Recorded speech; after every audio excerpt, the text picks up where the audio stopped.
Perkembangan peradaban Islam masa Bani Umayyah berkembang pesat karena perluasan kekuasaan kekhalifahan. Pada masa Bani ini, Umayyah menaklukkan wilayah di Afrika Utara, Al-Andalus, Spanyol, dan Portugal, dan Sind, Pakistan. Selain itu, terdapat pemimpin yang adil dan amanah seperti Khalifah Umar bin Abdul Aziz.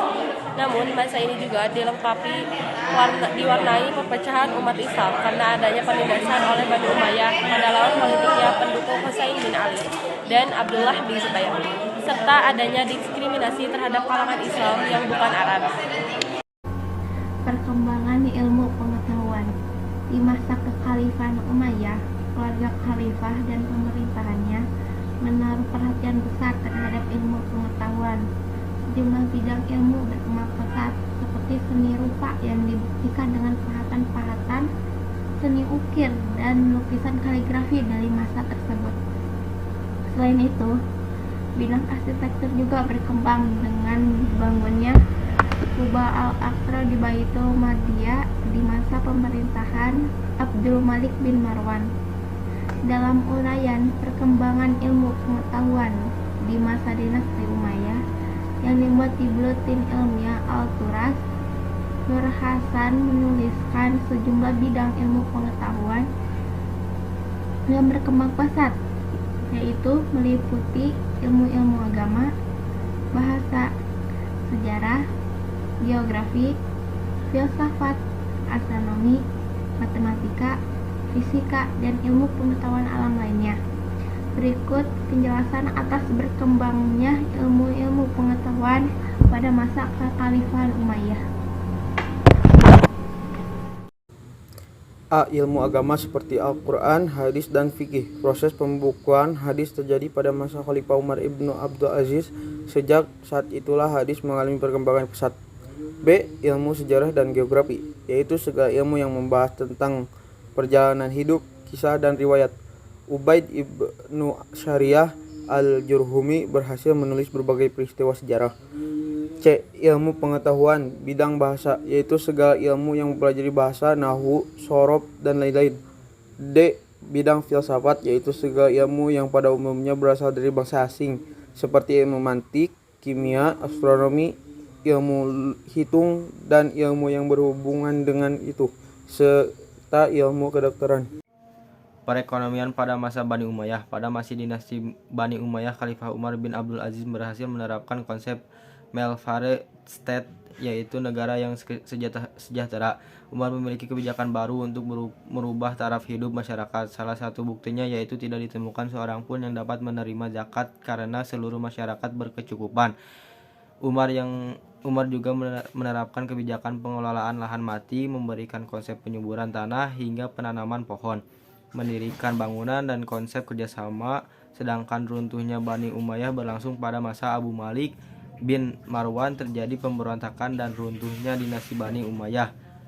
Kemunduran dan kehancuran dinasti Umayyah juga disebabkan oleh faktor lain, diantaranya perebutan kekuasaan antara kekeluargaan kerajaan, konflik berkepanjangan, bertentangan etnis, suku Arab Utara dan Selatan, ketidakcakapan khalifah, dan kepemimpinan kecenderungan hidup mewah.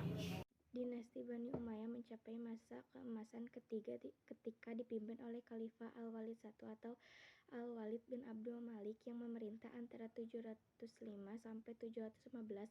Pada masanya dibangun jalan raya, pabrik, gedung, panti asuhan untuk orang cacat. Selain itu, salah satu bentuk pertumbuhan kebudayaan pada masa Bani Umayyah adalah perkembangan di bidang arsitektur, ditandai dengan dibangunnya masjid-masjid yang memenuhi kota. Para arsitek Muslim Arab mengembangkan arsitektur yang mereka punya berdasarkan dari yang sudah ada sebelumnya. Untuk pertama kalinya Muawiyah I memperkenalkan sebuah menara kepada rakyatnya. Salah satu karya tercantik dari masa dinasti Umayyah adalah Kubah Karang di Yerusalem yang dibangun oleh Abdul Malik bin Marwan, khalifah yang berkuasa antara 685 sampai 705. Selain itu, Abdul Malik juga membangun masjid lain, yaitu Masjid Kubah Emas atau Masjid Umar.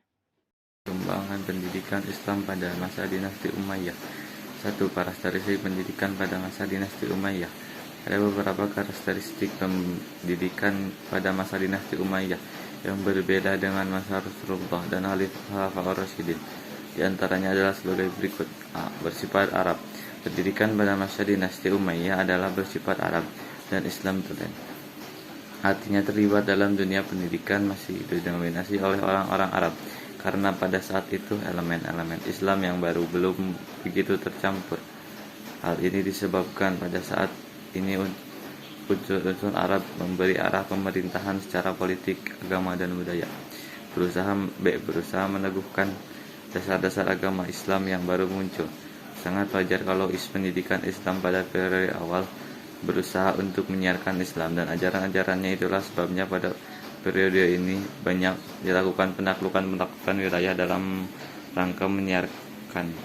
Menguatkan prinsip-prinsip agama dalam pandangan mereka, Islam adalah agama dan negara, sehingga para khalifah mengutus para ulama dan tentara seluruh negeri untuk menyiarkan agama dan ajaran-ajarannya.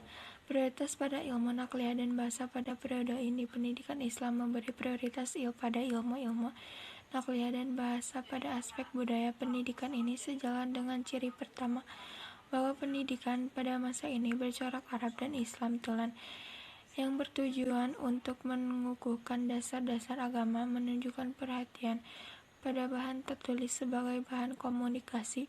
Datangnya Islam merupakan faktor penting bagi munculnya kepentingan penulisan. Pada mulanya penulisan dirasa penting ketika Nabi Muhammad hendak menulis wahyu dan ayat-ayat yang diturunkan. Umayyah, tugas penulisan semakin banyak dan terbagi pada 5 bidang, yaitu penulisan surat, penulisan harta, penulisan tentara, penulisan polisi, dan penulisan hakim. Dengan demikian, pada masa ini terjadi Arabisasi dalam semua segi kehidupan, dan bahasa Arab dijadikan bahasa komunikasi baik secara lisan maupun secara tulisan di seluruh wilayah Islam.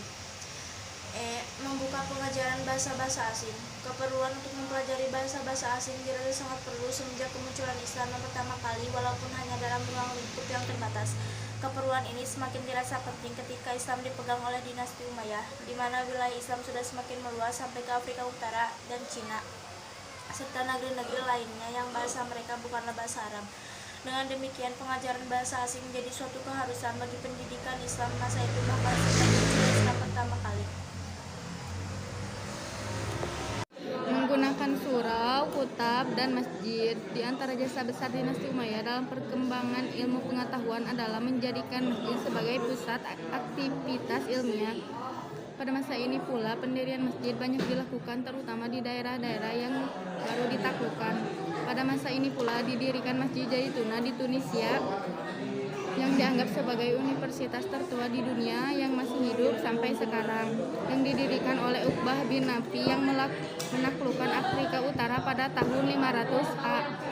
Dari sini dapat dilihat bahwa fungsi pendidikan dari masjid itu betul-betul merupakan tumpuan utama penguasa kerajaan Umayyah pada saat itu. Tempat-tempat pendidikan pada masa dinasti Umayyah. Pola pendidikan Islam pada periode dinasti Umayyah telah berkembang bila dibandingkan pada masa Khulafaur Rasyidin, yang ditandai dengan semaraknya kegiatan ilmiah di masjid-masjid dan berkembangnya kutab serta majelis sastra.